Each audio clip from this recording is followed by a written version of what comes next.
anong nangyayari? Nagrereklamo ka agad ito. Nagkakaroon ito ng murmuring. At dumarating sa punto na kino-compare niya yung sarili niya doon sa iba. And then, nagkakaroon siya ng self-pity. And then, he doesn't perform. For short. Ngunit tayo, anong nangyayari sa atin? Maraming bagay na sa trabaho na lang natin, na nagagawa natin. What makes us do that? It's because we have that faith and we believe the Word of God that there's nothing impossible. At kakayanin natin ang mga bagay na yon. Pinagdarasal natin ito bago natin gagawin. Minsan, ang nangyayari pa, nagkakaroon ng yung bang self-confidence. Ganun. Kakayanin ko to. At ang nangyayari, pumapalpak tayo. So, pero kung nandoon tayo sa ating pananampalataya at tunay na pinananaligan natin ang salita ng Diyos, Amen. Nagiging wasto ang lahat ng resulta ng ating gagawin. Kaya, doon ang pumapasok yung pagtatyaga natin sa salita ng Diyos. Hindi ito yung, iba kasi pagka tinerm na pagtatyaga, parang wala kang ibang way, kundi yun lang. Pero hindi. Nagtatyaga tayo dahil kilala natin ang salita ng Diyos.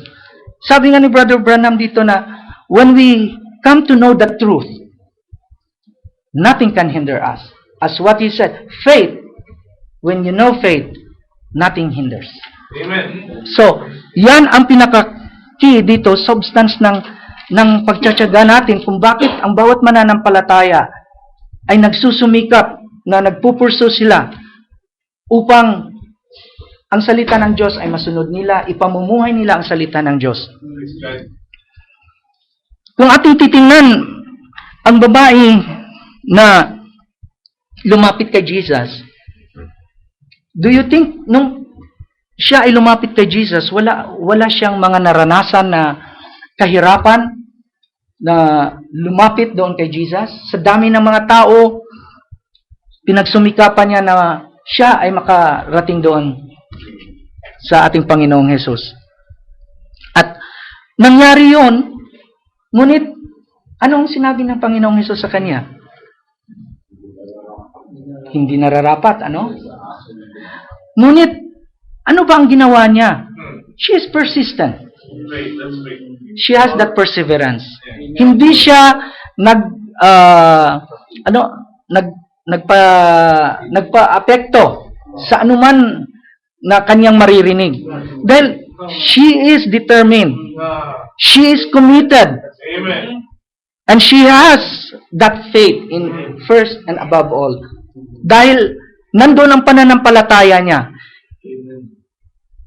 Dahil nakita ng Panginoon yung persistent niya, yung faith niya, Amen. Na nandoon sa kanya, sinagot ng Panginoon ang kanyang kahilingan. Mga kapatid, mahalaga sa isang Kristiyano na tayo ay maging matyaga o we are persistent in our faith. Right. Kasi ang nangyayari sa mundo ngayon, maraming iba't ibang mga turo na nagbibigay sa atin ng pangamba o pag-doubt. Ano yung pag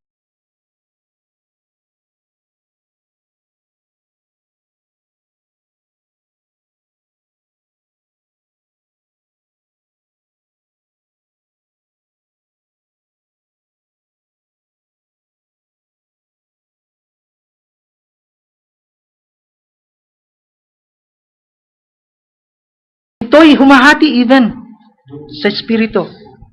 Which is very powerful. Powerful ito na wag natin pag-alinlangan na hawakan ng salita ng Diyos. Dito, minsan sa ating paglakad, hindi tayo nagkakaroon ng pagsusumikap.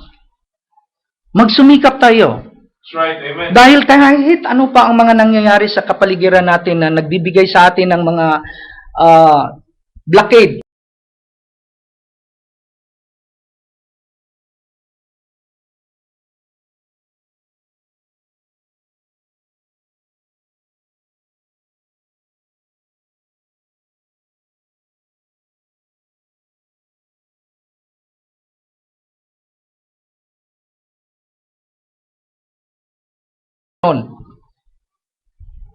At we found out na ang sarili natin tayo ay nandoon na sa difficult situation.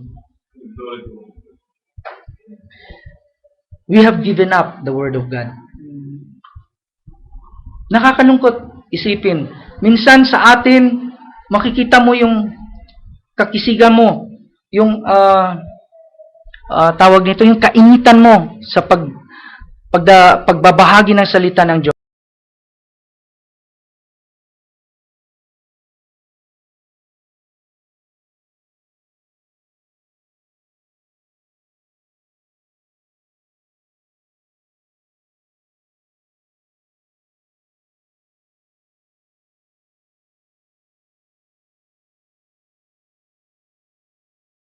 God. Walang imposible sa lahat sa pangako na ginawa niya ang binigay niya sa atin.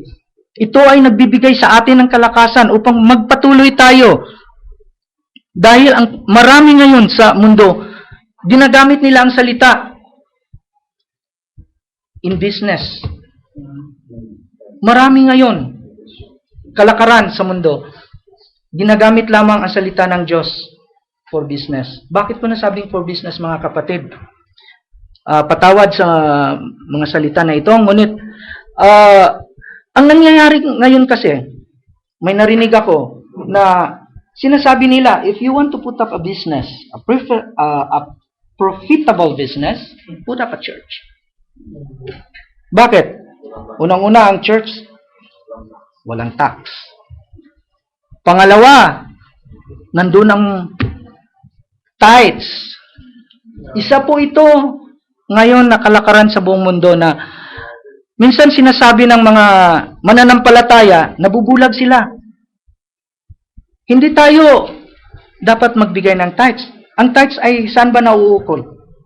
Ito ay nauukol lamang sa mga Israelites, sa mga Jews. Hindi ito para sa atin.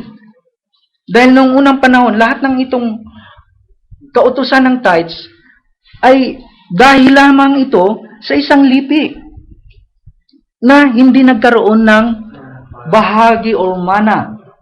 Sila ay yung mga Levites na naglilingkod sa templo. Kaya inutusan ng Diyos ang bawat lipi.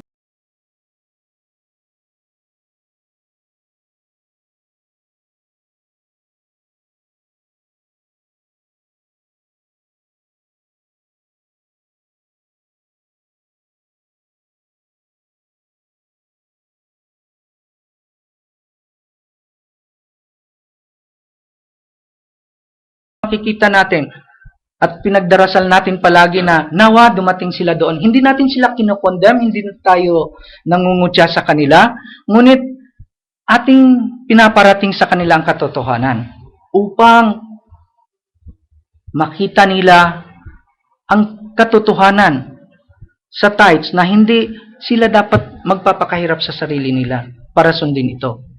Dahil marami, alam ko na may mga nakilala ako na mga nanampalataya at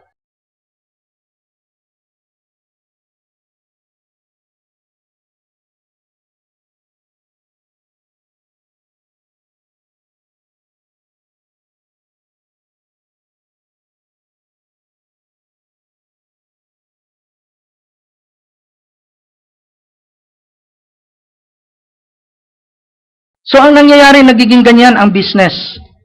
So, palaging naririnig ang tithes, palaging ini-improve. So, wala tayong nagiging pagsusumikap upang isulong natin ang katotohanan ng salita ng Diyos. Minsan kung tayo ay may mga nakakaharap, ang dapat ginagawa natin, binabahagi natin ang katotohanan. We have to be persistent sa pagsishare natin sa salita ng Diyos.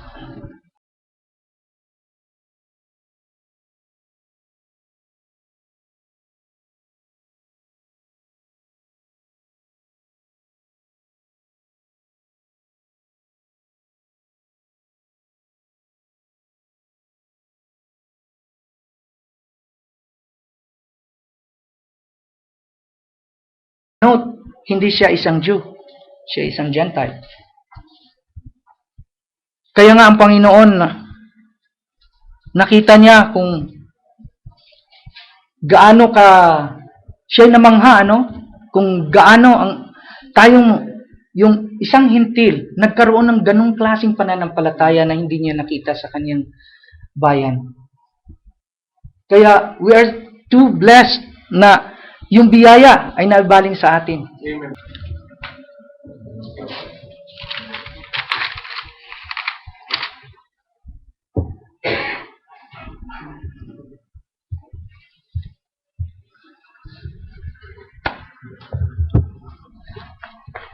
Hallelujah. Tunay na napakabuti ng ating Diyos na buhay. Bago tayo darako sa exhortation mga kapatid, tayo po yung muna manalangin. Hallelujah. Hallelujah. Praise God. Hallelujah. Dakilang Ama, tunay na kami nagpapasalamat po sa araw na ito na iyong ibinigay muli sa amin. Na muli, ang lahat ng mga banal na mayong mga pinili ay nagkatipon-tipon dito sa munting lugar na iyong ibinigay sa amin. Tunay, we welcome you, O Lord, for this is your house. We welcome your presence. Alam namin, Ama, na sa iyong salita na sinasabi na may 2 o 3 nakakatipan sa iyong pangalan. Ikaw ay nasa kalagitnaan. And we truly believe, O God, we are more than 3, O Lord. Dakila ka, O Diyos. Nagpapasalamat kami dahil bawat isa sa amin, Ama, ay iyong iningatan sa buong linggo.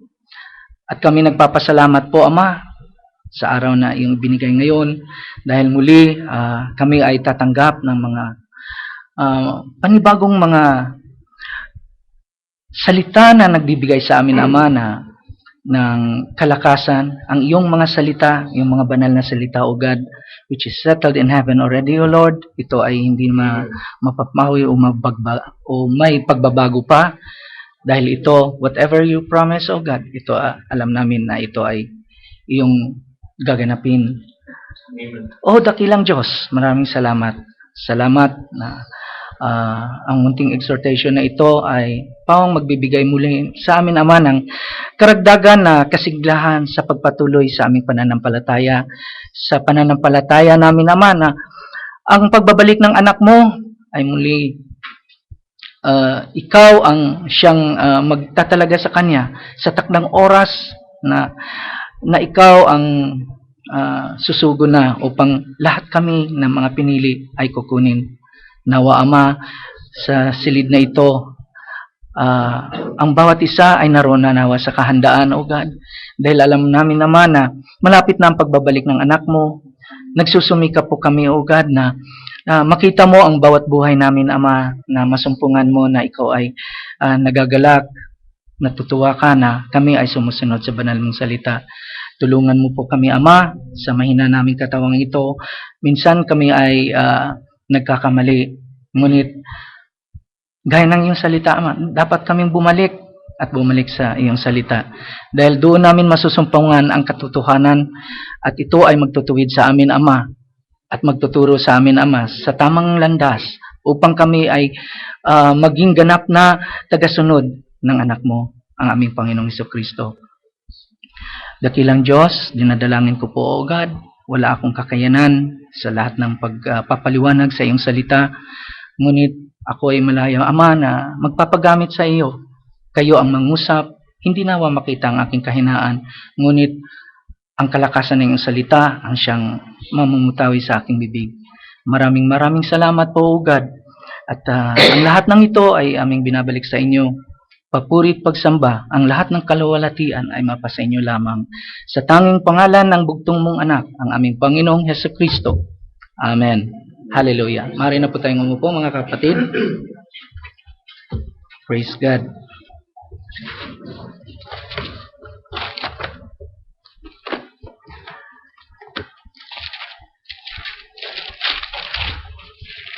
Tunay na napakabuti ng Diyos, ating buhay na Diyos na patuloy nagkakaloob sa atin ng mga bagong revelation, mga encouraging words sa bawat isa sa atin upang tayo magpatuloy, lalong-lalo na sa ating mga pananampalataya. Ito ay tunay na nagbibigay sa atin ng kalakasan upang tayo ay sumunod. Tayo dadako sa Mark 7 verse 24. Magsisimula tayo ng verse 24.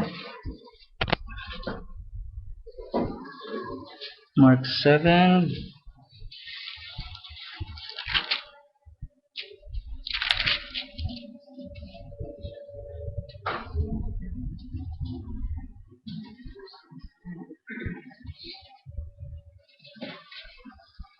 From there he rose and went to the region of Tyre and Sidon. And he entered a house and wanted no one to know it, but he could not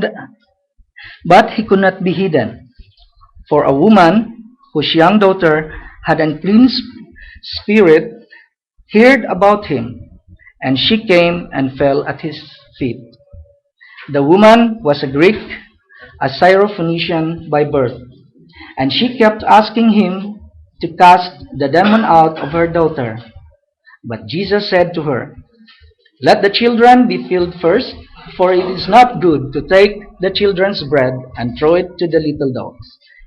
And she answered and said to him, "Yes, Lord, yet even the little dogs under the table eat from the children's crumbs." And he said to her, "For this saying, go your way," and the demon had gone out of your daughter. And when she had come to her house, she found the demon gone out and her daughter lying on the bed. Praise God. Hallelujah. Ang exhortation na ito ay pinamamagatang perseverance. Ito po yung message ng ating kapatid, kung saan tinatalakay dito ang salitang perseverance. From Mark 7, chapter 7, verses 24 to 30 po.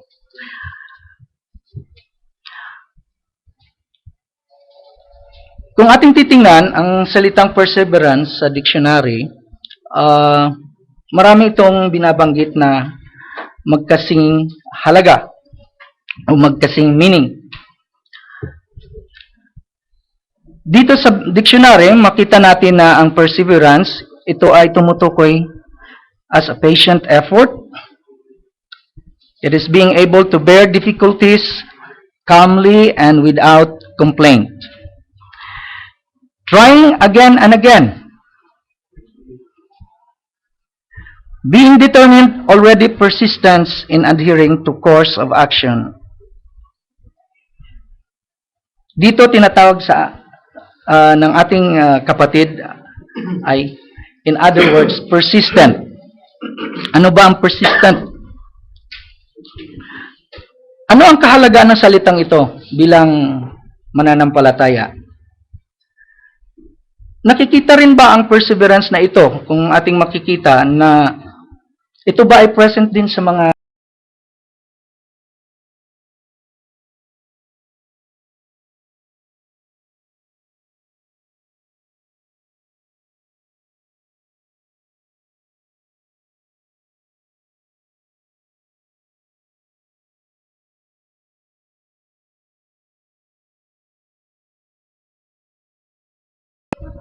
tayo nandoon yung ating pagsusumikap o pagtsatsaga. So, ang bawat isa sa atin ay nagkaroon ng pagtsatsaga.